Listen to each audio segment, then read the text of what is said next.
Tragic twist. Willow's gift to Drew turns deadly. General Hospital spoilers. Port Charles is unusually tense. Behind the scenes, power players are shifting. Sonny Corinthos grows suspicious of quiet moves in the criminal underworld, while Drew Kane grows more distant and volatile following his recent release from Pentonville. His once steely optimism now shades into paranoia and obsession. Meanwhile, Willow Tate Corinthos, newly recovered from her medical crisis, is determined to protect her children, but also haunted. There's something she knows. Something Mina whispered to her during one of her unguarded moments in the hospital. Something that could destroy Sonny, Michael, and Drew all at once. Drew's not who you think he is. And if you don't stop him, someone else will with a bullet. Willow tries to brush it off, but her instincts, honed by trauma, tell her there's truth buried in Nina's manipulation. She follows her gut, and it leads her into a storm she can't escape. Drew has changed. His return from prison has left emotional scars no one fully understands, not even Carly, who tries to reconnect. He's irritable, secretive, obsessed with uncovering the remaining Yelku stocks hidden away in offshore accounts. But more than that, Drew is investigating Sonny Corinthos' allies, convinced there's a traitor, and Willow's name appears in confidential documents he finds tied to Michael's shell companies. When Willow discovers Drew snooping into encrypted messages on Michael's laptop, she confronts him. Drew doesn't deny it. Drew, Michael's not as clean as he pretends. He's protecting Sonny, and if you're part of it, Willow, you're collateral. Willow whispers, then what am I supposed to do? Drew, give me the truth. Before someone gives me a bullet. Willow confides in Sam, torn between her love for Drew and her terror of what he's becoming. Sam shares a chilling truth. Drew may be investigating the very people who set him up to go to prison in the first place. He thinks he's hunting traitors, she says. But what if he's just chasing shadows? Meanwhile, Sonny meets with Anna Devane, warning her that Drew is spiraling and may blow open old intelligence files linked to WSB operatives, putting the whole town at risk. Anna warns Willow cryptically. If Drew finds what he's looking for, people will die. Maybe him, maybe you. With her back to the wall, Willow makes a choice. She reaches out to a former contact of her late mother, someone with connections in arms dealing. She doesn't ask for a weapon. She asks for a bullet. Just one. Not for firing, she says. For delivering. In a quiet chapel at General Hospital, Willow finds Drew sitting alone, holding a childhood photo of Scout. He looks broken, hollow. She approaches and hands him a small wooden box. Willow. Inside is the truth. One bullet. One chance. Do the right thing with it. Drew opens the box. Inside is a single engraved bullet. His initials carved into the casing. A message etched beneath. You only get to pull the trigger once. Don't waste it on yourself. Drew is visibly shaken.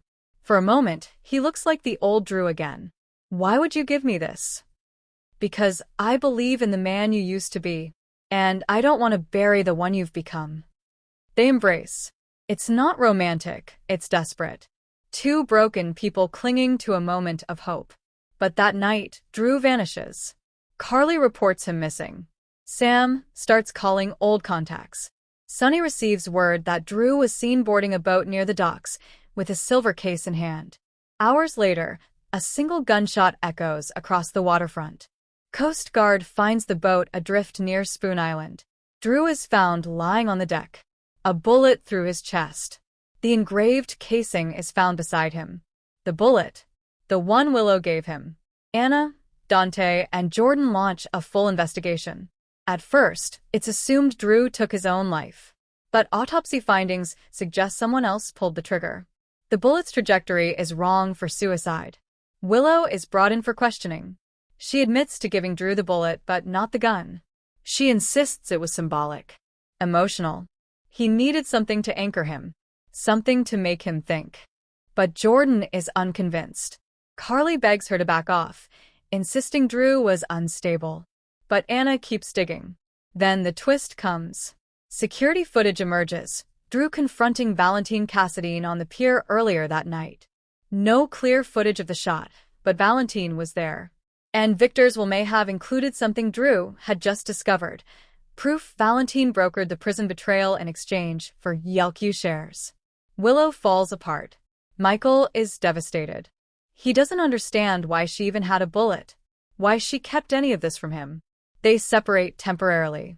She takes Wiley and Amelia to live with Brooklyn for a while, trying to create peace amid chaos. Carly sinks into guilt, angry at herself for not saving Drew. Sam shuts down emotionally. Scout asks questions no one can answer. Sonny confronts Valentine and warns him. If you had anything to do with Drew's death, I won't call the cops. I'll bury you myself. Anna finds the gun days later, hidden in the Quartermain stables. Her prints are not on it, but Drew's are. And so are Valentine's. A week after Drew's funeral, Willow receives a letter in the mail. No return address. Inside, on a torn page of Scout's drawing pad. You were right. I pulled the trigger, but not the one that killed me. That was done long ago, by lies and secrets I never saw coming. The bullet you gave me wasn't for death. It was for truth. And for a moment, it saved me. I only wish I had more moments. Willow collapses in tears. In the months that follow, Michael and Willow slowly rebuild their marriage, but the loss of Drew creates cracks in their foundation that never fully heal. Sam honors Drew by creating a scholarship in his name for children of former convicts trying to rebuild their lives. Carly sells her half of Kelly's to Bobby, saying she needs to step away. Sonny, ever watchful, sends a quiet warning to Valentine via Brick. Justice doesn't always wear a badge. And Willow, in her quiet moments, visits the docks. She keeps the empty bullet casing in her pocket, not as a weapon, but as a reminder of how close truth and death always are in Port Charles.